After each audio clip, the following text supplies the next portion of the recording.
This is my father's Magnatrac tractor, a little mini dozer.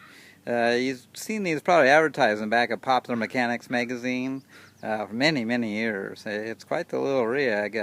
His place over in Stewart Island, where we've used a lot of the time on this, is really steep and wooded, and the wheel tractor is just not practical. This can really take the steep hills without getting light on the front end. In fact, behind this hill, a lot of people do not like to come down with a backhoe or a regular tractor because it's so steep. This thing, I think I could even turn it sideways on that hill and be all right, but it goes up at no problem.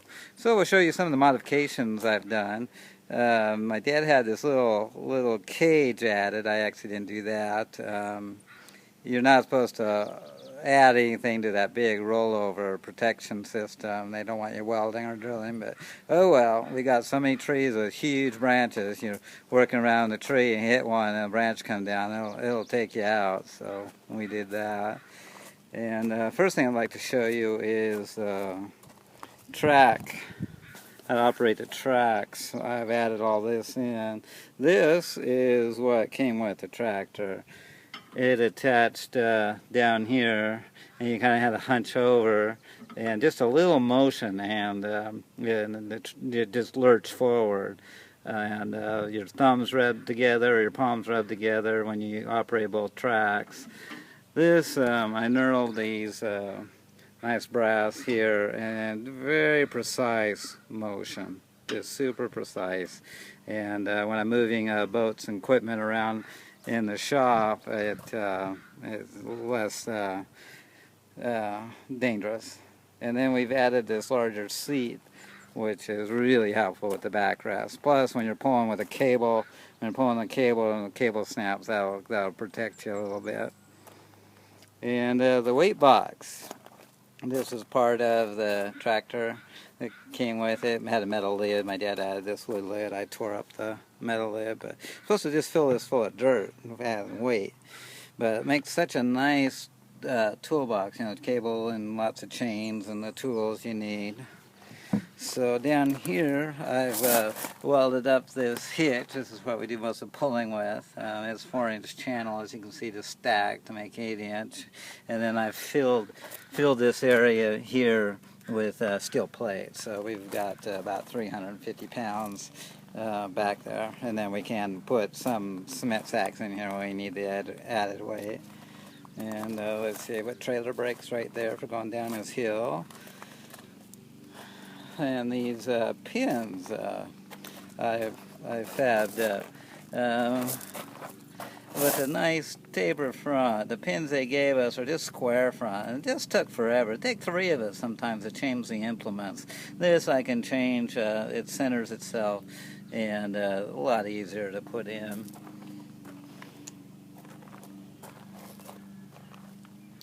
Okay, the thing on the hood.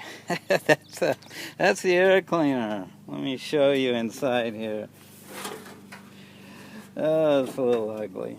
Okay, I've got a milk pail, galvanized milk pail with a bunch of goo on it that rests against there. You can see these little air cleaners. I actually got 2 stacked on top of one another.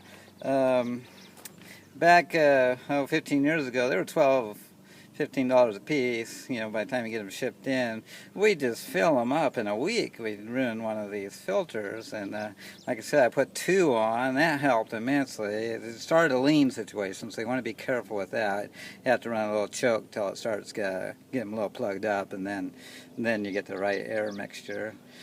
But it was just filling up, and you can see the bucket, how it fits around the hood when it comes down, breathes through. And now we've got this cheap Fram filter, and it's a lot easier to change, cheaper to change. And it doesn't matter if it doesn't seal perfectly. I've got it pretty much. We got those filters, but now they last forever. Yeah, these filters will catch anything that the other filter doesn't get. But when you drop a load of dirt, it just envelopes the unit, and it just goes right into the engine and plugs that little filter up. So Here are the forks I welded up for it. You can buy these pieces right there from Struck, and then make your own forks. And sure handy. We have a ball on there, and I can move the equipment around in the shop and the boats down at the waterfront.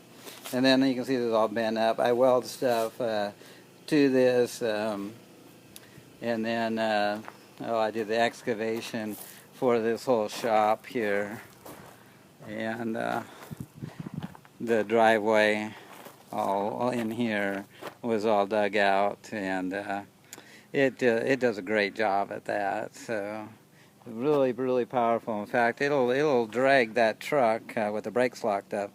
It weighs less than half, and it'll drag that truck right down the driveway. We had the neighbor's four-wheel drive John Deere, and we chained them together. It was a diesel, three-cylinder diesel. I don't remember the size, but the rear wheel must have been almost 5 feet tall. So it was a good-sized little tractor, and more horsepower. And this thing would drag it down the driveway too. It's amazing what those tracks can do. Thanks for watching.